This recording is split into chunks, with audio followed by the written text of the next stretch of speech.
Steve&Jill here. Hello. Welcome to the Land Academy Show, entertaining land investment talk. I'm Stephen Jack Butella. And I'm Jill DeWitt, broadcasting from sunny Southern California. Today, Jill and I talk about business signs that tell you should go from part-time to full-time wholesaling land or houses. I have a good list. This is a good week. Yeah. This is the kind of week I like, where it's all this is business week. It's get your business kicked up to the next notch week, or whatever. I don't know. That's not the formal name, but yeah, you got all that stuff that early. You got all the things that in the beginning that just trip you up, and you got your wits back about you. You got your confidence. You know the business works. Now it's just all about doing some deals. It's passed all your tests, whatever your personal tests were. Can I even, sometimes people question. Your wife. Well, they question not only is this is what we provide, or what this business. If this business is what you can. How do I say this? It's not just about if the business is a viable business. It's, are you a viable candidate to make this business work? They both have to be on the same page. Right. So thank Jill you. and I just got off the phone with a guy who already has a business, and he's going to add this to it, which I think he's already knocked out that whole attitude part of it. His attitude's correct. Do you remember we had that list a while back, though? So when people had, we thought about what are the top 3 things of all of our most successful members. Yeah, go ahead. Number 1 was they know how to run a business. They've been a business owner. They are a business owner. You have to have that mentality and have to be able to know to get things. If you have a successful business, you've been through a lot of crap. Yeah. And you know how to cut through it and to power through and get it done and get there. Like, if you didn't have a successful business, like you never conquered accepting credit cards for your business, you just didn't, wouldn't work, kind of thing. So you've got through all that, and there's always obstacles. The second one was understanding data. You have to be able to spreadsheets. You can't say I just finished Excel 101. Now I'm ready. Yeah, that's not going to work. So that, and then number 3 was you really have to have some funds. You have to have or access to. And we want to be honest. I don't want you to come here with $80,000 in debt and you have one credit card left that you're living off of. This is not for you. Yeah, you need to be able to. You got some other stuff to do first. You're not going to be able to sleep at night, and that's not the right way to start something. You just got to have the right attitude. You have to get whatever it is, get over it. And that's not Land Academy specific. That's your life. That's anything. Right. Exactly. Wow, we got it off on a tangent fast there. Before we get into the show, let's take a question posted by one of our members on the landacademy.com online community. It's free. Well, that was actually good, though. We just laid the foundation to go from 0 to part-time. Now we're going to talk about, after this, to go part-time to full-time. So, okay. B.D. Jones asks, "Hi all, I've done several deals so far." Perfect. Nice. That's what this is all about. All have been through a title company and relatively local. I've got an out-of-state deal now and would like to sell it, just like I'm buying it, trading a cashier's check for a deed. I understand how to buy out of state. All of my sellers so far have been out of state, but how do you sell out of state? I can't imagine telling someone who met me off Craigslist, send me a check and I'll send you a deed. Or even hire a notary to bring me a check and he or she will send you the deed. I guess the latter may work, but people will be suspicious. Curious, how do y'all sell out of state with an in-house closing? Thanks. Go ahead. Really? Okay. I can answer it if you usually love to jump in. I'm like, you're letting me go here first. Well, you know what? Part of it is transparency and our transaction record. And I don't have those questions because people can look us up and see this is not our first deal. So I say that's number 1. Do you have a website? Is there some substance to it? Do you have all, if it's like any business I go to. If I go to a business and there's no website and I'm just talking to a guy, I'm like, how do I know this is not this is a throwaway phone number, even it's going to be gone tomorrow. But if I have a website and a presence and a credibility and heck, a track record, you can see deals, that takes a lot of it out of it. So that's what for us. And the other thing is too, we have it set up now where people can check out and pay with a credit card. And there's credit card security. I love it when you answer my question. Okay, thank you. Beautiful. Okay, thanks. There's security in credit cards. When people, plop down credit cards, there's that versus a cashier's check. So, I mean, that would be the easiest thing for me is to offer another form of payment to make it easier for them. But my third point is, if they don't have any objections, don't dream them up. Seriously.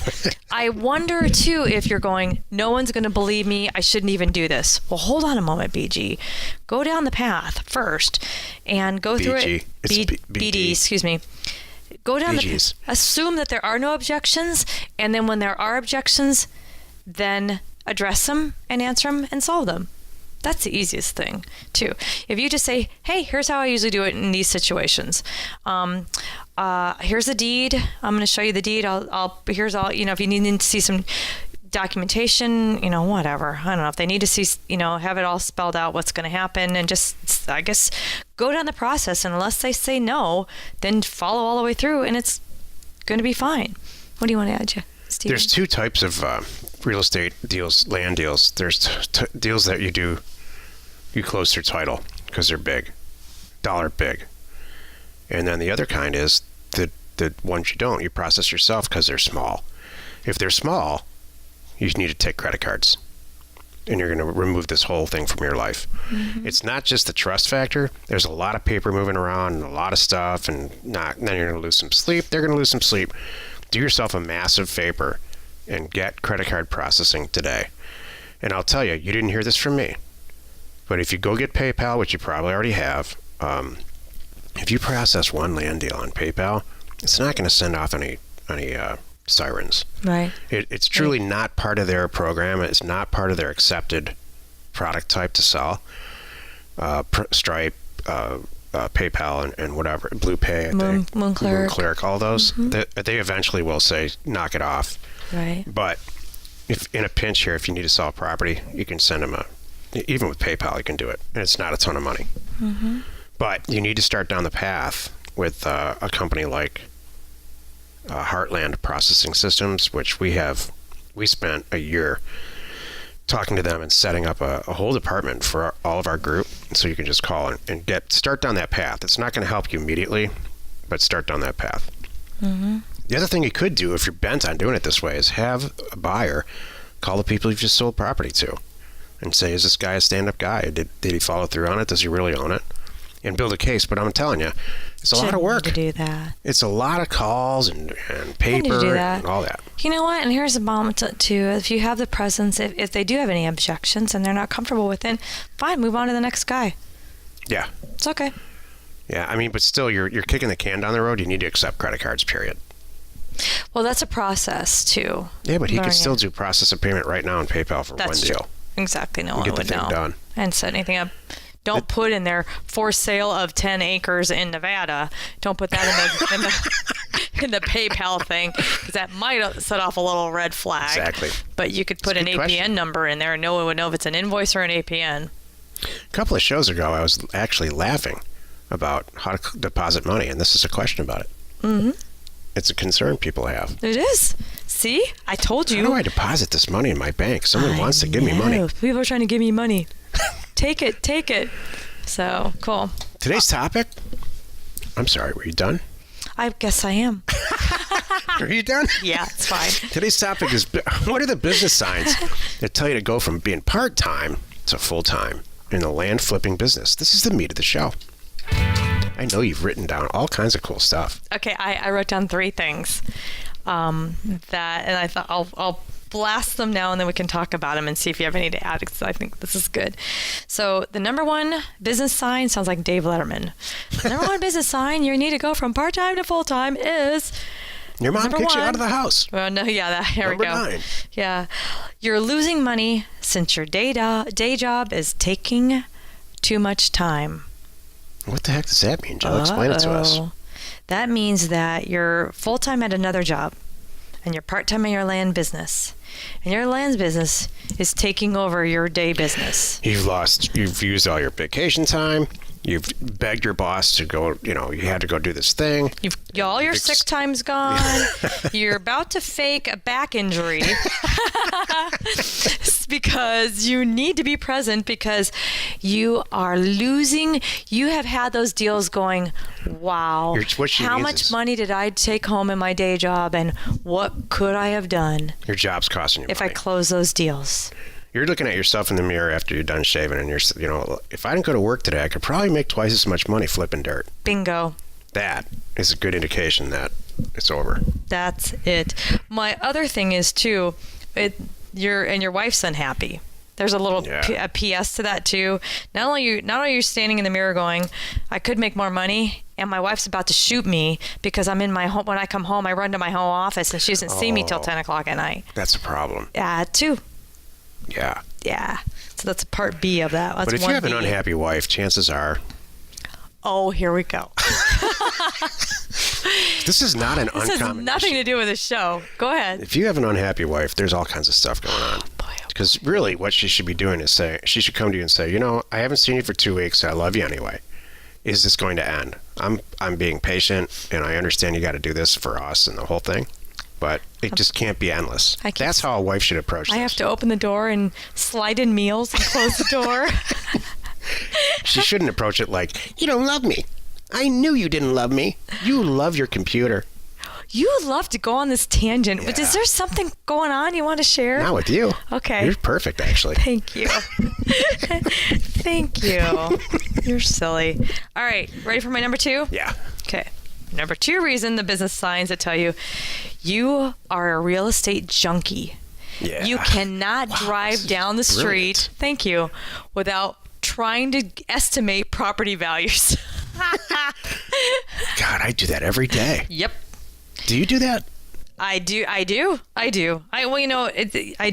Yeah, and I got number 2 doing it with me now. I'm like, because I'm driving, he has to read off the numbers to me off Redfin or something like that. That's great. So yeah. So when I'm in other states and stuff, and so it's hilarious.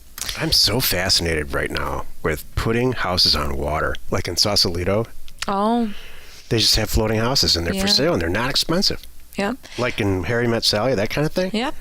I'm in. I think I've been watching a few. I don't know if I caught a whole series or what, but I've seen shows on renovating those too, which is really kind of cool. Oh gosh, well our dear the HGTV couple did one. They did a whole houseboat flip. A houseboat. A house. One of those floating houses like in Seattle. Excuse me, floating house where it's docked. Yeah. It's not like you go anywhere. In Texas? Like you can move it there, but you don't take it out. Right. It was in Texas. Yep. I'd like to see that. It was in Texas. Did it come out? I'm sure it came out great. Oh, it came out awesome. How big are they? Like 2,000 feet? Not that big, but it was 2 stories. Oh. Yeah, it was Did it look good? Really Like outside? Oh my gosh, it was gorgeous. They have a porch and all that? Absolutely. I got to see this episode. It was gorgeous. Is there anything you didn't like about it? None. Nothing. All right, so from a tax standpoint, there's no balance sheet play except for an increase in price. There's no real property taxes. It's probably technically a personal piece of property. It's not real property. Yeah, I don't know. So you're not going to get property tax, but you will get like a slip in a marina. Mm-hmm. But if it keeps going up, and there's some, now there's nothing bad about it. No, it was awesome. Yep. So that was good. Slight different in the way it's taxed with mortgage interest, but I don't even think you'd get a mortgage on something like that. It wouldn't technically be. I love this. I love this creative approach on. Yeah. Anyway, that's okay. Enough of that tangent. Yeah. So you're a real estate junkie. Got that out of the way. Real estate deal junkie is what you are. And then number 3, the number 3 business sign that tells you your bank account doubled overnight. I'll tell you, that parlays me into because that's your final number 3. Yeah, right? yeah. That's when I quit my job. Yep. I looked at my bank account and there's $560,000 in there, and I was actually running out of property to sell, and I went in that day. Yeah. And said, I can't. I told the guy I was working for, who owned the company, I was an investment banker. I said, as much money as we're making here, I gotta go. Mm-hmm. Turned out to be a good idea. Seth Williams in the business? He just went through that. He did. And he's like, he was a government employee. Mm-hmm. With pension, the whole thing, he gave up a lot more than I gave up. Mm-hmm. And he's very loud about the fact that it was the best decision he ever made. Mm-hmm. He's got little tiny kids in the house. I know. Tiny little kids. Exactly. Way more responsibility than you and I have. Mm-hmm. You just got to be sure, though. You don't want to do it, you really don't want to do this too fast. I don't know. What do you think's a good basic time frame? Yeah, 2 years? So that's the whole thing. 2 years from when you At least start a couple buying years. Yeah, that's what I think. At least a couple years. You want it to be. You really want to wait till you're saying, oh, I should have done it 6 months ago. That's the right time. Jill, that's a great point. Because then you really know you're really, really there. You don't want to wake up today and go, well, today's the day, I'm going for it. Because then it sounds like there might be still a little bit of a hesitation. There should be no hesitation. You are literally, figuratively kicking yourself for not doing it sooner. Then it's the right time. So here's one of the big concerns that I had a long time ago in this business that I've long since gotten over. Where you're sitting there thinking to yourself, is this the last deal I'm going to do? Is it really as simple as Have you ever thought that? I've never thought that. What are you talking about? Maybe I just got lucky on these 42 deals I just did. Oh. Maybe I'll never find that again. Some crazy thing that's out of my control. Like 1,500 Land Academy members are all going to send mail to the same county, or something like that, is going to mess up my revenue stream, and I'm going to wish 6 months from now I would have. I've never heard anybody say this, I know. But I'm saying it's in the back of your head when you make that decision. Like, I just got lucky up to this point, and it's all going to fall apart now. I never had that. So here's how I'm telling you how you get over this. Don't just mail one little tiny area and you can't keep going back to the same well your whole life and expect there to be water down there. You can milk it for quite some time, but eventually the cow's going to die. So diversify that. Diversify the types of property that you're buying. Don't just buy 5-acre properties in XYZ County in Texas. Buy different acreage types. Infill lots. Infill lots are a good idea. Go to a different state. Maybe if you're in Texas, go to Oklahoma in addition to Texas.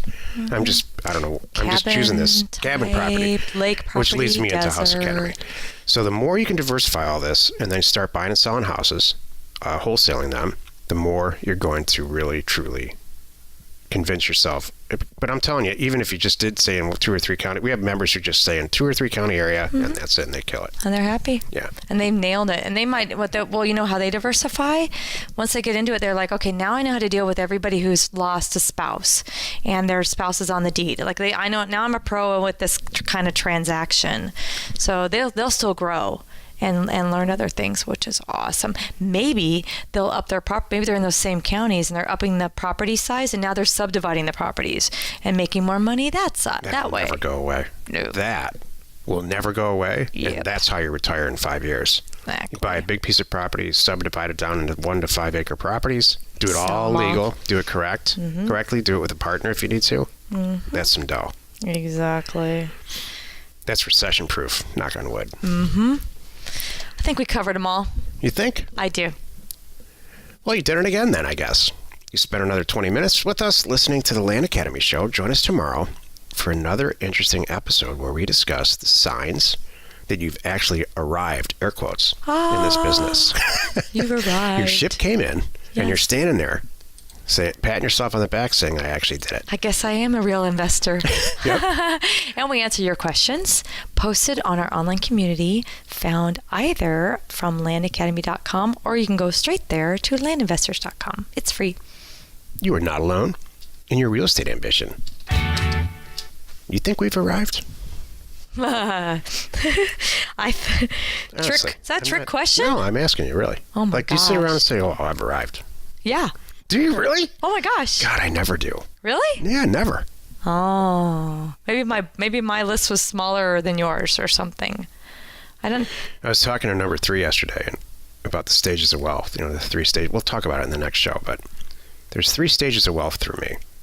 And we're long past stage 3, but I never stop moving that's forward. why. Well, and I won't either. But do I think I've arrived, and am I very happy with everything? Heck yeah. You look like you arrived. Thank you. Your hair looks nice. You look like Thank $1 million, you. Joe. I appreciate that. You are $1 million. Thank you very actually. much. Hey, thank you. Share the fun by subscribing on iTunes, wherever you are listening. And while you're at it, please rate us there. We are Steve and Jill. Information And inspiration to buy undervalued property.